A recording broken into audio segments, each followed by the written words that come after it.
नमस्कार, जय हिंद। कैसे हो दोस्तों? उम्मीद है सब लोग अच्छे होंगे। दोस्तों, जीडीएस भर्ती 2025 की सबसे कम कट ऑफ कहाँ की जा सकती है, ये वीडियो उसी के लिए है। यानी कि अगर आप 2025 में जीडीएस के लिए फॉर्म अप्लाई करना चाहते हो तो ये वीडियो आपके लिए बहुत ज़रूरी है, ताकि आपको एक आइडिया हो जाएगा कि 2025 में सबसे कम कट ऑफ कहाँ की जा सकती है और आपको अप्लाई कहाँ से करना है।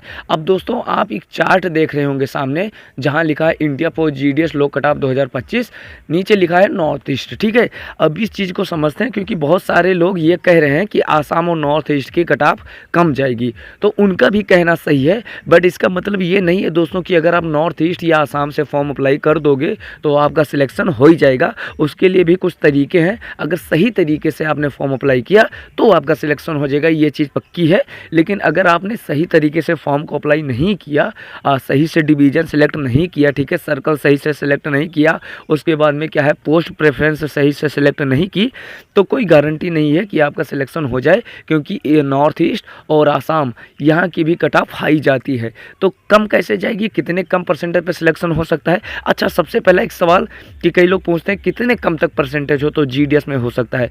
तो अगर आपका फॉर्म भरते वक्त आपका सारा सिलेक्शन सही है, यानी डिवीज़न अच्छे से सिलेक्ट कर लिया, पोस्ट प्रेफरेंस अच्छे से सिलेक्ट कर ली, तो एक चीज़ है कि आप 70% पे भी आपका सिलेक्शन हो सकता है। और इसी को आज कुछ समझाने के लिए मैं आपके सामने चार्ट दिख रहा है, उसको समझाऊंगा। देखिए दोस्तों, सबसे पहले आप देख रहे होंगे इंडिया पोस्ट जीडीएस लो कट ऑफ 2025 के नीचे नॉर्थ ईस्ट लिखा होगा।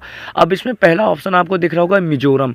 मिजोरम के सामने दोस्तों मैंने लिखा है UR, EWS, OBC, PWD, SC, ST, यानी कि unreserved general, EWS, OBC, PWD, SC और एसटी, इन सब की कट ऑफ है जो इस बार चांस से जाएगी यहाँ तक की। ठीक है, ये पिछले 5-6 सालों का आंकड़ा मैं निकाल के लाया हूँ, उस हिसाब से बोल रहा हूँ। तो जैसे मिजोरम है दोस्तों, अब मिजोरम में आपका 68 से 70% के आसपास है और आप जनरल में हो, यानी कि अगर आपका 70% है, चाहे आप जनरल में ही हो, तो आपका सिलेक्शन हो सकता है। वहीं ईडब्ल्यूएस में 70%, ओबीसी में 68%, पीडब्ल्यूडी में 62 से 65 के बीच में, एससी में 45 से 50, देखो 45% पे भी सिलेक्शन हो सकता है एससी में, और एसटी में 65 से 70 के बीच में। वहीं मेघालय में 64 से 66 के बीच में जनरल, ईडब्ल्यूएस 65% अगर है, ओबीसी अगर 67% है, पीडब्ल्यूडी 65 है, एससी 40 से 42 के बीच में है, और एसटी 60 से 65 के बीच में है। वहीं अरुणाचल प्रदेश में 70 से 72 के बीच में जनरल के लिए, ईडब्ल्यूएस के लिए 62 से 65 के बीच में,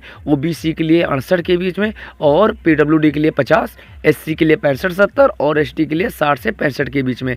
अब इतनी कट ऑफ अगर आपका नंबर है दोस्तों तो आपका सिलेक्शन हो सकता है। ऐसे नीचे आसाम का दिया हुआ है, मैंने लिख दिया है। ठीक है, सबसे कम कट ऑफ दोस्तों नॉर्थ ईस्ट की ही जाती है। बट अब क्या, जितने मैंने मार्क्स लिखे हैं, अब कुछ लोग कमेंट करेंगे सर इतने पे तो नहीं होता है, तो इसी चीज़ को मैं समझाने के लिए बोल रहा हूँ। अब जैसे मिजोरम है, मिजोरम में बहुत सारे डिवीज़न हैं। अब यहाँ आप देख सकते हो कि कोई ऐसा डिवीज़न होगा, जिस डिवीज़न पे कोई ऐसा पोस्ट प्रेफरेंस होगा जहाँ से जनरल की कट ऑफ कम जाती होगी, उसी पोस्ट प्रेफरेंस पे एससी की हो सकती है ज़्यादा चली जाए। तो ये मायने नहीं रखता कि आप जनरल में हो तो आपका ज़्यादा ही जाएगा। हो सकता है एससी वाले का ज़्यादा आपसे नंबर हो, सेम स्टेट में आपने किया हो, सेम सर्कल में किया हो, एससी वाले का ज़्यादा हो, आप जनरल में हो, आपका कम हो, आपका हो जाए और एससी वाले का ना हो। ठीक है, तो इससे कोई फ़र्क नहीं। जीडीएस की भर्ती में सबसे ज़्यादा इंपॉर्टेंट होता है पोस्ट प्रेफरेंस, डिवीज़न, सर्कल, ये सारी चीज़ें सेलेक्ट करना। तो अब दोस्तों, ये मैंने एक ओवरऑल कट ऑफ बताया कि यहाँ का इतना जाता है।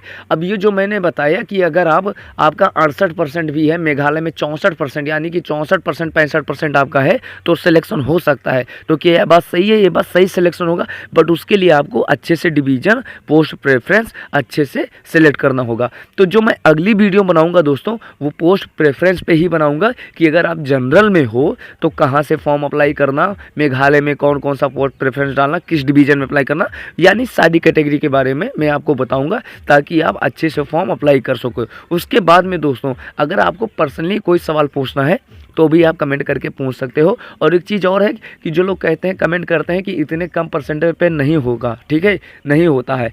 तो भाई, आप यूपी से डालोगे, हरियाणा से डालोगे, दिल्ली से डालोगे तो आपका नहीं होगा। वही मेघालय से भी डालोगे, आप मिजोरम से भी डालोगे तो नहीं होगा। बट अगर आपका सेलेक्ट करने का तरीका जैसे सर्कल, डिवीज़न, ठीक है, पोस्ट प्रेफरेंस, ये सारी चीज़ें सही है, अच्छे से आपने सेलेक्ट कर लिया है, तो आपका इतने पे परसेंटेज पे सिलेक्शन होता है, हुआ है। ठीक है, तो अगली वीडियो मैं इसी पर बनाऊंगा। बाकी आपका कोई सवाल है तो आप कमेंट कीजिएगा। ठीक है, फिर मिलते हैं अगली वीडियो के साथ या कोई नई अपडेट आती है जीडीएस की तरफ से तो फिर अपना ख्याल रखिएगा। तब तक नमस्कार, जय हिंद।